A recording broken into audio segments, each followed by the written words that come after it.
ರಾಜ್ಯದ ಸಮಸ್ತ ಜನರಿಗೆ ಇದೀಗ ರಾಜ್ಯ ಸರ್ಕಾರದಿಂದ ಮತ್ತೊಂದು ಗುಡ್ ನ್ಯೂಸ್. ಹೌದು, 5 ಗ್ಯಾರಂಟಿ ಯೋಜನೆ ಬಂದ ನಂತರ ಮಹಿಳೆಯರಿಗೆ ಬಂಪರ್ ಕೊಡುಗೆ ಅಂತ ಹೇಳ್ಬೋದು. ಯಾಕಂದರೆ ಗೃಹಲಕ್ಷ್ಮಿ ಯೋಜನೆ ಅಡಿಯಲ್ಲಿ ಈಗಾಗಲೇ ಒಟ್ಟು 10 ಕಂತಿನ ಹಣ 20,000 ರೂಪಾಯಿನ ಗೃಹಲಕ್ಷ್ಮಿ ಯೋಜನೆಯ ಫಲಾನುಭವಿಗಳು ಪಡ್ಕೊಂಡಿದ್ದಾರೆ. ಜೊತೆಗೆ 11ನೇ ಕಂತಿನ ಹಣ ಕೂಡ ಶೀಘ್ರದಲ್ಲಿ ಬಿಡುಗಡೆ ಆಗ್ತಿದೆ. ಇದರ ಜೊತೆಗೆ ಇದೀಗ ಹೊಸ ಯೋಜನೆ ಮೂಲಕ ನಿಮಗೆ 1,200 ರೂಪಾಯಿ ಅಂದರೆ 1,200 ರೂಪಾಯಿ ಎಡಿಷ್ನಲ್ ಆಗಿ ಬರ್ತಾಯಿದೆ, ಎಕ್ಸ್ಟ್ರಾ ಬರ್ತಿದೆ. ಅಂದರೆ ನಿಮಗೆ ಗೃಹಲಕ್ಷ್ಮಿ ಯೋಜನೆಯ ಫಲಾನುಭವಿಗಳು ಯಾರಿದ್ದೀರಿ, ನಿಮಗೆ 2,000 ರೂಪಾಯಿ ಅಂದರೆ ಮುಂದಿನ ತಿಂಗಳಿಂದ 2,000 ರೂಪಾಯಿ ಜೊತೆಗೆ 1,200 ರೂಪಾಯಿ ಎಡಿಷ್ನಲ್ ಆಗಿ ಬರುತ್ತೆ. ಒಟ್ಟಿಗೆ ನಿಮಗೆ 3,200 ರೂಪಾಯಿ ಬರುತ್ತೆ. ಹಾಗಾದರೆ ಏನಿದು ಯೋಜನೆ, ಏನಿದು ಅಪ್ಡೇಟು? ರಾಜ್ಯ ಸರ್ಕಾರದ ಈ ಹೊಸ ಯೋಜನೆ ಅಡಿಯಲ್ಲಿ 1,200 ರೂಪಾಯಿ ಎಕ್ಸ್ಟ್ರಾ ಯಾವ ರೀತಿ ಪಡ್ಕೊಳ್ಳೋಂಥದ್ದು, ಎಲ್ಲಿ ಅರ್ಜಿ ಸಲ್ಲಿಸಬೇಕಾಗಿರುವಂಥದ್ದು, ಯಾರೆಲ್ಲ ಅರ್ಜಿ ಸಲ್ಲಿಸ್ಬೋದು, ನಿಮಗೆ ಸಂಪೂರ್ಣವಾದ ಮಾಹಿತಿಯನ್ನು ಈ ವಿಡಿಯೋದಲ್ಲಿ ತಿಳಿಸಿಕೊಟ್ಟಿದ್ದೀವಿ. ನೀವು ಮಾಡಬೇಕಾಗಿರೋದು, ಅದರಲ್ಲಿ ಕೂಡ ಯಾರೆಲ್ಲ ಗೃಹಲಕ್ಷ್ಮಿ ಯೋಜನೆ ಫಲಾನುಭವಿಗಳಿದ್ದೀರಿ ಯಾರು ಕೂಡ ಇದನ್ನು ಸ್ಕಿಪ್ ಮಾಡಬೇಡಿ. ಈ ಯೋಜನೆಯ ಮಾಹಿತಿಯನ್ನು ನೀವು ತಿಳ್ಕೊಬೇಕಾಗುತ್ತೆ. ಶೀಘ್ರದಲ್ಲೇ ಅರ್ಜಿ ಹಾಕಿ, ನಿಮಗೆ 1,200 ರೂಪಾಯಿ ಎಡಿಷ್ನಲ್ ಆಗಿ ಎಕ್ಸ್ಟ್ರಾ ಸಿಗುತ್ತೆ. ಗೃಹಲಕ್ಷ್ಮಿ ಯೋಜನೆ 2,000 ರೂಪಾಯಿ ಜೊತೆಗೆ ಇದರಲ್ಲಿ 1,200 ರೂಪಾಯಿ ಎಡಿಷ್ನಲ್ ಆಗಿ ಬರುತ್ತೆ. ಪ್ರತಿ ತಿಂಗಳ 3,800 ರೂಪಾಯಿ ಬರುತ್ತೆ.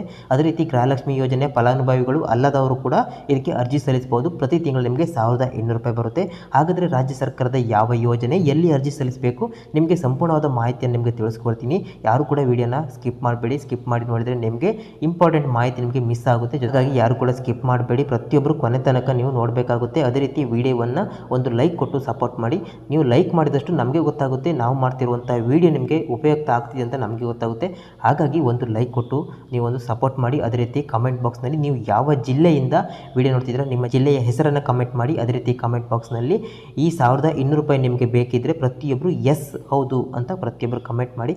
ಅದೇ ರೀತಿ ನಿಮಗೆ ಗೊತ್ತಿದ್ದಾಗೆ ನಮ್ಮ ಚಾನಲಲ್ಲಿ ಯಾವುದೇ ಒಂದು ಫೇಕ್ ಸುದ್ದಿಯನ್ನು ನಾವು ಹಾಕೋದಿಲ್ಲ. ನಾವು ಯಾವುದೇ ಒಂದು ಮಾಹಿತಿ ಹಾಕಿದರೂ ಕೂಡ ಅಧಿಕೃತ ಮಾಹಿತಿ ಇರುತ್ತೆ. ಸತ್ಯವಾದ, ಸ್ಪಷ್ಟವಾದ, ನಿಖರವಾದ ಮಾಹಿತಿಯನ್ನು ಮಾತ್ರ ಶೇರ್ ಮಾಡ್ತೀವಿ. ಹಾಗಾಗಿ ನೀವು ಪ್ರತಿಯೊಬ್ಬರು ಕೆಳಗಿರುವ ರೆಡ್ ಕಲರ್ ಸಬ್ಸ್ಕ್ರೈಬ್ ಬಟನ್ ಒತ್ತಿ ಪ್ರತಿಯೊಬ್ಬರು ಸಬ್ಸ್ಕ್ರೈಬ್ ಮಾಡ್ಕೊಳ್ಳಿ. ಸ್ನೇಹಿತರೆ, ನಿಮಗೆ ಇದೀಗ ಗೃಹಲಕ್ಷ್ಮಿ ಯೋಜನೆ 2,000 ರೂಪಾಯಿ ಜೊತೆಗೆ ಮಹಿಳೆಯರಿಗೆ ಎಲ್ಲರಿಗೂ ಇನ್ಮೇಲೆ 1,200 ರೂಪಾಯಿ ಎಡಿಷ್ನಲ್ ಆಗಿ ಬರುತ್ತೆ. ಹಾಗಾದರೆ 1,200 ರೂಪಾಯಿ ಯಾಕೆ ಬರುತ್ತೆ, ಯಾವ ಯೋಜನೆ, ಎಲ್ಲಿ ಅರ್ಜಿ ಸಲ್ಲಿಸಬೇಕು ನಿಮಗೆ ತಿಳಿಸ್ಕೊಡ್ತೀವಿ. ಅದೇ ರೀತಿಯಲ್ಲಿ ನಿಮಗೆ ಗೃಹಲಕ್ಷ್ಮಿ ಯೋಜನೆ ಫಲಾನುಭವಿಗಳಿಗೆ 1,200 ರೂಪಾಯಿ ಎಡಿಷ್ನಲ್ ಆಗಿ ಬರುತ್ತೆ, ಅಂದರೆ 3,200 ರೂಪಾಯಿ ಬರುತ್ತೆ. ಅದೇ ರೀತಿ ಉಳಿದವರು ಕೂಡ ಇದಕ್ಕೆ ಅರ್ಜಿ ಸಲ್ಲಿಸ್ಬೋದು. ಅವರಿಗೆ 1,200 ರೂಪಾಯಿ ಬರುತ್ತೆ. ಪ್ರತಿ ತಿಂಗಳ ಬ್ಯಾಂಕ್ ಖಾತೆಗೆ ನೇರವಾಗಿ ಬರುತ್ತೆ ಅಂತ ಹೇಳ್ಬೋದು. ಸ್ನೇಹಿತರೆ, ನಿಮಗೆ ಗೊತ್ತಿದ್ದಾಗೆ ರಾಜ್ಯದಲ್ಲಿ ಕಾಂಗ್ರೆಸ್ ಸರ್ಕಾರ ಅಧಿಕಾರಕ್ಕೆ ಬರುವಾಗ 5 ಗ್ಯಾರಂಟಿ ಯೋಜನೆಗಳನ್ನ ಘೋಷಣೆ ಮಾಡಿತ್ತು. ನಂತರ ರಾಜ್ಯದಲ್ಲಿ 5 ಗ್ಯಾರಂಟಿ ಯೋಜನೆ ಜಾರಿಗೆ ತಂದಿತ್ತು. ಅದರಲ್ಲಿ ಕೂಡ ಅನ್ನಭಾಗ್ಯ ಯೋಜನೆ ಮತ್ತು ಗೃಹಲಕ್ಷ್ಮಿ ಯೋಜನೆ ತುಂಬ ಪ್ರಸಿದ್ಧಿಯಾದ ಯೋಜನೆ ಅಂತ ಹೇಳಿದ್ರು ತಪ್ಪಲ್ಲ. ಯಾಕಂದರೆ ಗೃಹಲಕ್ಷ್ಮಿ ಯೋಜನೆ ಅಡಿಯಲ್ಲಿ ಪ್ರತಿ ಮಹಿಳೆಯರು 2,000 ರೂಪಾಯಿ ಹಣ ಪಡ್ಕೊಳ್ತಿದ್ದಾರೆ. 2,000 ರೂಪಾಯಿ ಹಣದಲ್ಲಿ ಅವರು ದೈನಂದಿನ ಖರ್ಚನ್ನು, ವೆಚ್ಚಗಳನ್ನು ನೋಡ್ಕೊಳ್ತಿದ್ದಾರೆ. ಹಾಗಾಗಿ ಇದೊಂದು ಮಹಿಳೆಯರಿಗೆ ಲಾಭದಾಯಕ ಯೋಜನೆ ಅಂತ ಹೇಳಿದ್ರು ತಪ್ಪಲ್ಲ ಸ್ನೇಹಿತರೆ. ಇದರ ಜೊತೆಗೆ ಇದೀಗ 1,200 ರೂಪಾಯಿ ಪ್ರತಿ ತಿಂಗಳು ಕೊಡುವಂಥ ಹೊಸ ಯೋಜನೆ ಒಂದು ಬಂದಿರುವಂಥದ್ದು. ಈ ಯೋಜನೆ ಬಗ್ಗೆ ತುಂಬ ಮಂದಿ ಮಹಿಳೆಯರಿಗೆ ಗೊತ್ತಿಲ್ಲ. ಹಾಗಾಗಿ ಈ ಯೋಜನೆ ಲಾಭದಿಂದ ವಂಚಿತರಾಗ್ತಿದ್ದಾರೆ. ಹಾಗಾಗಿ ನೀವು ಈ ವಿಡಿಯೋವನ್ನು ಪ್ರತಿಯೊಬ್ಬರು ನೋಡಬೇಕಾಗುತ್ತೆ ಸ್ನೇಹಿತರೆ. ಹೌದು, ಮೊದಲೇದಾಗಿ ಇದಕ್ಕೆ ಅರ್ಜಿ ಸಲ್ಲಿಸಬೇಕಾದ್ರೆ ನಿಮಗೆ ಏನೆಲ್ಲ ಅಗತ್ಯ ದಾಖಲೆ ಬೇಕು ಅದನ್ನು ನೋಡೋದಾದರೆ ನಿಮಗೆ ಮೊದಲೇದಾಗಿ ನಿಮ್ಮ ಹೆಸರಿನಲ್ಲಿ ಅಂದರೆ ರೇಷನ್ ಕಾರ್ಡ್ ಇರಬೇಕಾಗುತ್ತೆ, ಪಡಿತರ ಚೀಟಿ ಇರಬೇಕಾಗುತ್ತೆ, ಜೊತೆಗೆ ನಿಮ್ಮ ಹೆಸರಿನಲ್ಲಿ ಆಧಾರ್ ಕಾರ್ಡ್ ಇರಬೇಕಾಗುತ್ತೆ. ಜೊತೆಗೆ ಆಧಾರ್ ಕೂಡ 10 ವರ್ಷ ಹಳೆಯ ಆಧಾರ್ ಕಾರ್ಡ್ ಆಗಿದ್ದರೆ ಅಪ್ಡೇಟ್ ಮಾಡಿಸಿರಬೇಕಾಗುತ್ತೆ. ಜೊತೆಗೆ ಇತ್ತೀಚೆಗೆ ತೆಗೆದ ಒಂದು ಫೋಟೋ ಬೇಕಾಗುತ್ತೆ. ಜೊತೆಗೆ ನಿಮ್ಮ ವಯಸ್ಸಿನ ಪ್ರಮಾಣ ಪತ್ರ ಕೂಡ ಇಲ್ಲಿ ಬೇಕಾಗುತ್ತೆ. ವಯಸ್ಸಿನ ಪ್ರಮಾಣ ಪತ್ರ ಜೊತೆಗೆ ವಾಸ್ತವ ಸರ್ಟಿಫಿಕೇಟ್ ಅಂದರೆ ನೀವು ಎಲ್ಲಿ ಇದ್ದೀರಿ, ನಿಮ್ಮ ವಿಳಾಸ ಪುರಾವೆ ಕೂಡ ಇಲ್ಲಿ ಬೇಕಾಗುವಂಥದ್ದು. ಇದಿಷ್ಟು ಡಾಕ್ಯುಮೆಂಟ್ಸ್ ಇದ್ದರೆ ನೀವು ಅರ್ಜಿ ಸಲ್ಲಿಸಿ. ಗೃಹಲಕ್ಷ್ಮಿ ಯೋಜನೆ ಲಾಭ ಪಡ್ಕೊಳ್ತಿರುವವರು 2,000 ರೂಪಾಯಿ ಪ್ಲಸ್ ನಿಮಗೆ 1,200 ರೂಪಾಯಿ ಸೇರಿಸಿ 3,200 ರೂಪಾಯಿ ಪ್ರತಿ ತಿಂಗಳ ನಿಮ್ಮ ಬ್ಯಾಂಕ್ ಖಾತೆಗೆ ಬರುತ್ತೆ. ಅದೇ ರೀತಿ ಉಳಿದವರಿಗೆ 1,200 ರೂಪಾಯಿ ಬರುತ್ತೆ.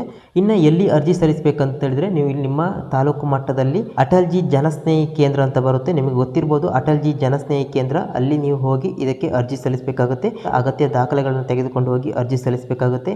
ಈ ಯೋಜನೆ ಹೆಸರು ಸಂಧ್ಯಾ ಸುರಕ್ಷಾ ಯೋಜನೆ. ಹೌದು, ನೀವು ಅಟಲ್ಜಿ ಜನಸ್ನೇಹಿ ಕೇಂದ್ರಕ್ಕೆ ಹೋಗಿ ಸಂಧ್ಯಾ ಸುರಕ್ಷಾ ಯೋಜನೆಗೆ ಅರ್ಜಿ ಸಲ್ಲಿಸಬೇಕಂತೇಳಿ